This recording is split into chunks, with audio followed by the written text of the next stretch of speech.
So we are 700 miles on the clocked on the odometer. Gonna be going for my second fill up soon. I've been doing a lot of highway miles, cruising around 80 miles an hour oftentimes. I wasn't very light on the throttle this gas tank. So I'm currently computing 32.7 miles per gallon. We'll see how accurate that is to the actual fill up. And there might be a few factors. It was snowing. It's been very cold these past few days. As you can see, the temperature was reading 20 degrees, and it's been freezing in the mornings. And I do use remote start quite often, pretty much every day. But before any time I need to go out for delivery or anything like that. So probably around 80% highway, 20% country roads. No, not really ever in the city, just doing back roads like 40 to 50 miles an hour, and then highway going around 70 to 85. I have about 350 miles in this tank with 46 miles to go. We'll see. I'll fill up here after I stop by Home Depot. I just got myself an air compressor on Marketplace for 50% off, and and it's still brand new in box. It might just have a bit of a smell because the guy was a heavy smoker. So hopefully I might have to. Hopefully it doesn't smell like smoke every time I fill up the air in my tires. But we'll see if it was worth the 50% off. All right, we're gonna fill up. We're at 724 miles on the odometer, 32 miles till empty, with 358.8 miles on this trip. And it is 16 degrees outside. It is freezing here.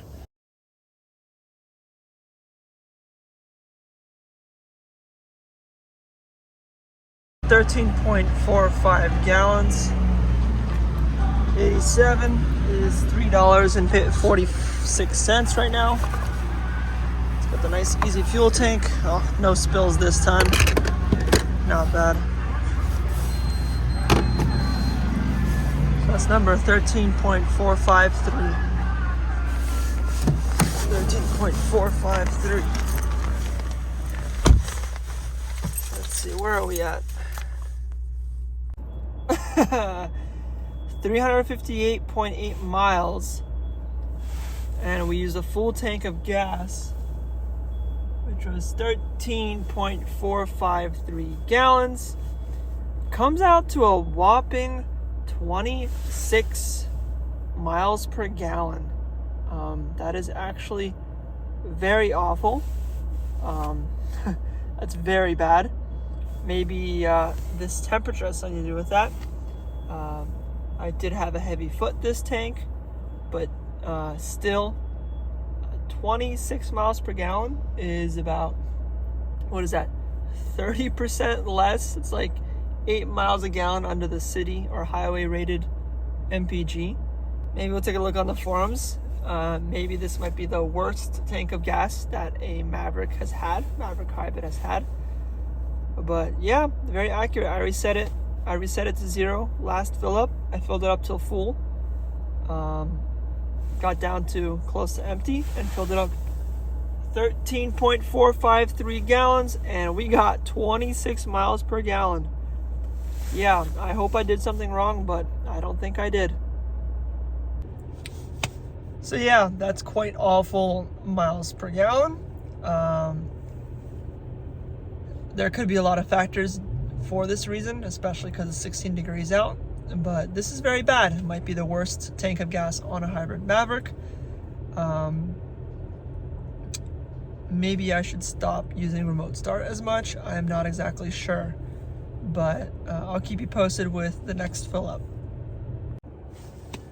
That also brings to question the miles per gallon average that the computer was reading. The computer was reading about 32.7 miles per gallon before I filled up. And that's what, and I actually got 26.2 miles per gallon.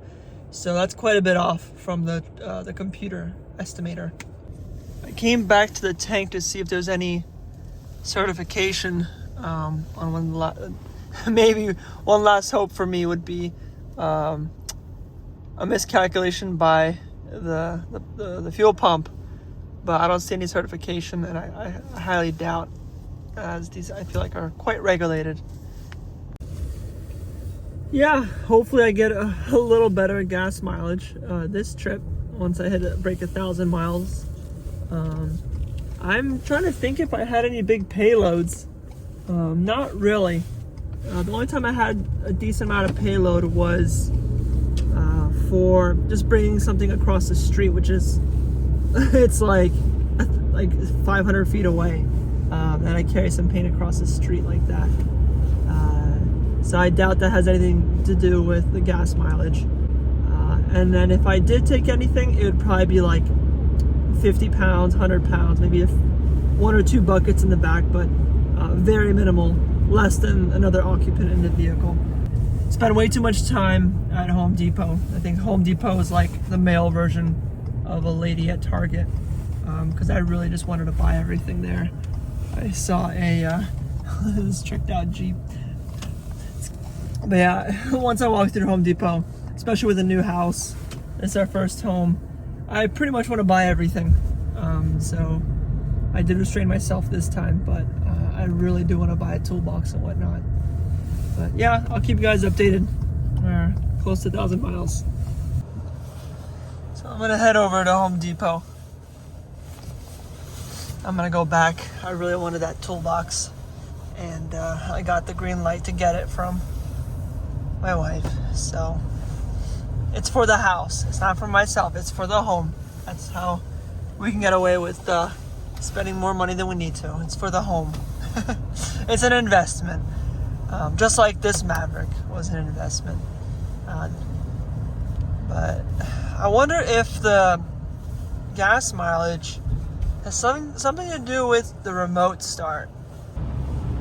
And yes, that is my favorite feature with the Sync 3 screen. You can turn it off completely with a touch of a button. You can turn it on to main settings. One more click gets you to the clock, which I prefer whenever I'm not using CarPlay. One other quick point I wanted to bring up, if it truly is due to the cold temperatures, is it something with improper heating of the battery? Or is it just, standard battery problems where it doesn't perform as well in cold climates? I know this is a problem with BEV cars, fully electric cars, especially with Teslas and every other BEV. I know sometimes people say they lose maybe 30 or 40% battery life from the cold. So I wonder if that's what's causing this bad gas mileage. But again, I'm not a battery electric vehicle. This is just a hybrid, so I doubt that is the sole reason, and that'd be very bad. So we'll see what happens here with this next tank.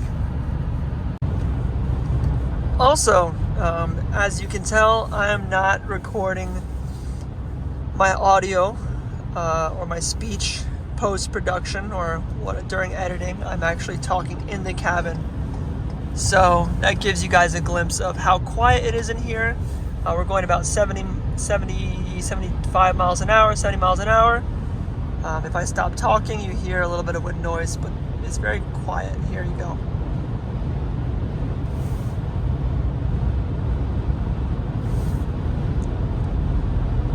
I don't have to talk very loud. This is my normal talking voice. A lot of people say my normal talking voice is very loud, but I don't have to raise my voice to feel like I'm heard in this cabin, which is very nice for such a low entry price vehicle. Someone's coming up on me quick. I pull over to the right lane for them. Just give me some nice quiet audio.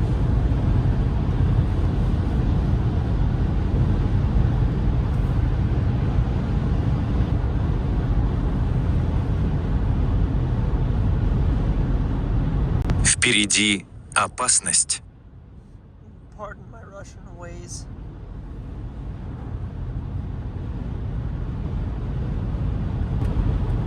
There's the opasnost. Waze alerted me of that car on the side of the road. I'm gonna go and pick up some sushi and then pick up that toolbox. I'll strap it in and show you a little bit of how that flex bed works too. So that'll be fun. I'm gonna go with this one.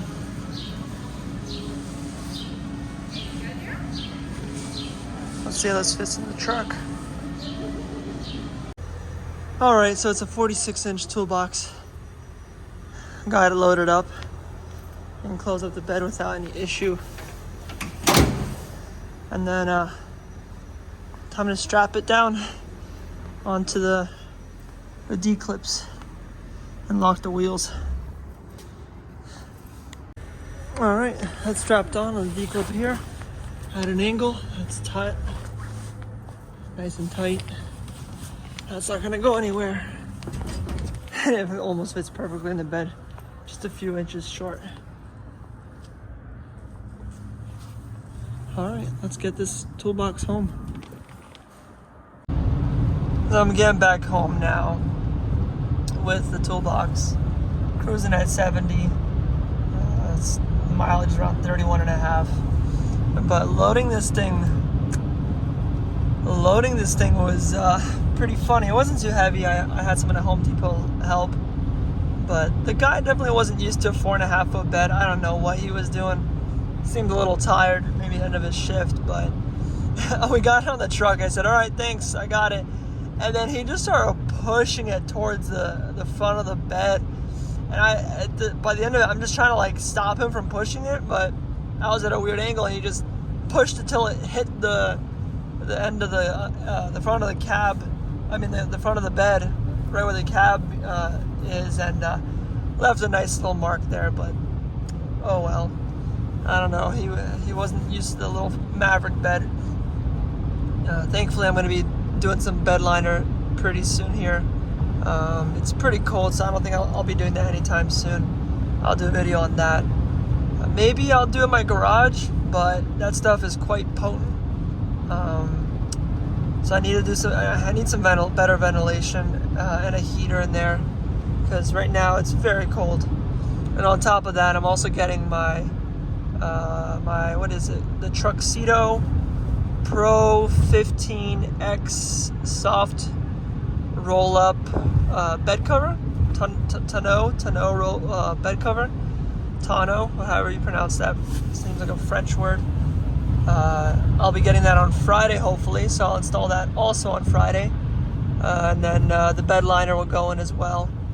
I don't know how soon the bed liner is going to go in, but I do want to do the spray and bed liner sooner than later, because where I was already doing deliveries, I got the bed scratched up, and I do see surface rust in the spots that are scuffed up from just moving my garage stuff around to the new house.